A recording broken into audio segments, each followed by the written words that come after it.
Sharron Davies swam for the UK at the Olympics, and she campaigns against the inclusion of trans women in women's sport.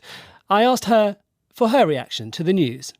Yeah, just really pleased that women and girls are getting their sport back at last. But this has been an incredibly excruciating journey, which has, taken nearly 10 years. And their safety and their injury risk and their fairness was never put first. And that was always wrong. In its statement, the Football Association said their position had always been that if there was a material change in the law, it would change its policy. Do you accept that it couldn't do this until the Supreme Court made its ruling? No, that's absolute garbage. In a word, the Equality Act has never changed. There was just clarification by the Supreme Court. We've been telling them that for years, and they've just been deliberately ignoring us. And all the peer-reviewed studies have shown that you can't remove male physical advantage. That hasn't changed either. The thing that's changed now is their insurance policy, and it will no longer cover the fact that males would injure females in a female competition. So that's why they've done what they've done. They haven't done it for the females. They've done it because of money. What, you think that they were fearing litigation if they didn't make this change? I'm absolutely positive that was the case, yeah. And what would you say to a transgender woman who loves playing sport, might have no local option for playing in a mixed, inclusive club and now has to give up their sport? What do they do?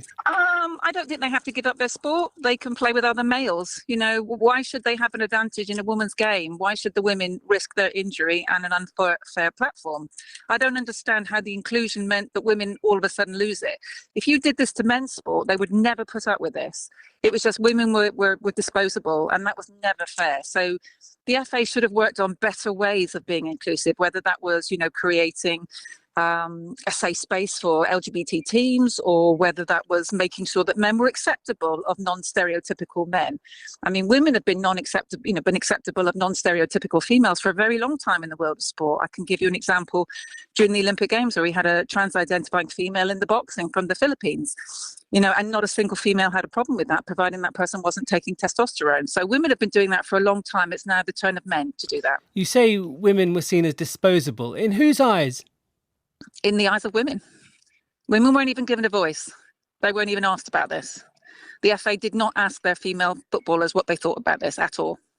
We're seeing sports bodies now setting their own rules in light of the Supreme Court ruling, and the Equalities and Human Rights Commission are going to be putting out further guidance for sport in due course. Do you think that needs to be produced urgently now?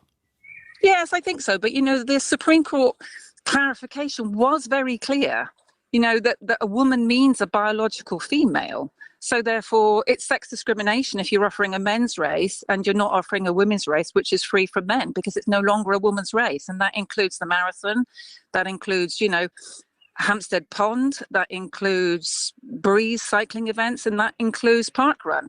Women should be entitled to their male-free spaces. Yeah, so parkrun is also, at the moment, there are several records held by males in the female category. But isn't parkrun just sort of the definition of an inclusive sport where everybody can just run for the fun of it? Why does this question need to intrude onto parkrun? Why can't they run in a different category? Why do they have to run in the women's category? It's still inclusive. I mean, we've had so many women give up sport because of this, and we've had so many women injured because of this. Why are women's sport and women disposable? You've been critical of the London Marathon in the past. Do you think they now need to change their rules too about this? Yes, they all do. Absolutely everybody who presents a sporting activity for a female needs to make sure it's for females. We're biologically different. Every sane person knows that. And reducing testosterone, as every peer-reviewed study will show you, makes no difference whatsoever. Males, for example, have a different cadence because they have a different Q angle, which is the angle from their hips to their knees, which means they can put more power through their lower body. That affects every single sport where you're on 2 feet, including cycling where you're on a bike. So we can't remove those advantages. And as I explained, no men would put up this. If all of a sudden we started sticking leopards in the 100 meters, they would not turn around and go, okay, it's inclusive. But women somehow were just expected to give up their fair sport. And they weren't really consulted about it. And one of the things we tried really hard to do was to get each sporting body to poll anonymously their members. And whenever they did that, it came back in the 90s that people wanted fair sport for both sexes. The FA did not do that. Sharron Davies. And we contacted the FA about Sharron's claims, but they did not wish to comment further.